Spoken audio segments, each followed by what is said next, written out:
लखनऊ शहर से रेल चली है और चली दुई पहिया, दूल्हे के बहिनी भाग गईली। आय हो दादा कहिया दूल्हे के बहिनी भाग गईली।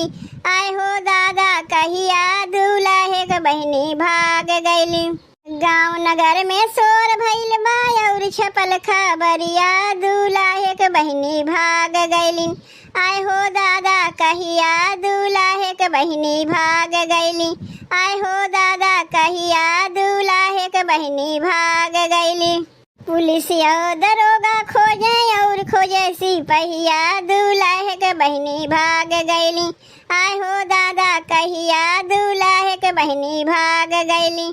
आय हो दादा कहिया दूल्हे के बहिनी भाग गईली। अंगना बीचे दुल्हे रोवे पटके लैका परिया, बहिनिया हमारी भाग गईली। काव करी अब दैया बहिनिया हमारी भाग गईली। काव करी अब दैया बहिनिया हमारी भाग गईली। भैया हमारे बड़ा रंगीला खोजेला महलिया, दूल्हे के बहिनी मिल गईली। नौआ के सेजरिया दूल्हे के बहिनी मिल गईली। नौआ के सेजरिया दूल्हे के बहिनी मिल गईली।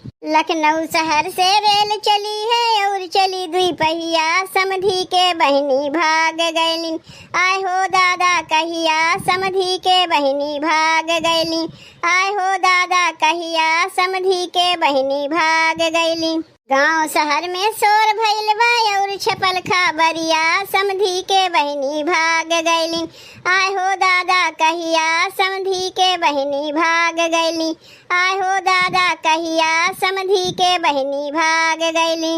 पुलिस और दरोगा खोजे खोजे और सिपहिया, समधी के बहिनी भाग गईली। आय हो दादा कहिया समधी के बहिनी भाग गईली। आय हो दादा कहिया समधी के बहिनी भाग गईली।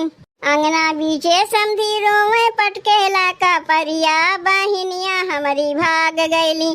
काव करी अब दैया बहिनिया हमारी भाग गईली। काव करी अब दैया बहिनिया हमारी भाग गईली। भैया हमरे बड़ा रंगीला खोजेला महलिया, समधी के बहिनी मिल गईनी। पंडित के सेजरिया समधी के बहिनी मिल गईली। पंडित के सेजरिया समधी के बहिनी मिल गईली। लखनऊ शहर से रेल चली है और चली दुई पहिया, दूल्हे के बहिनी भाग गईली। आय हो दादा कहिया दूल्हे के बहिनी भाग गईली।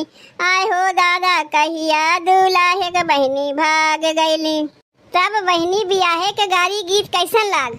अगर अच्छा लाग होई तो वीडियो को लाइक और चैनल का सब्सक्राइब जरूर कीहू।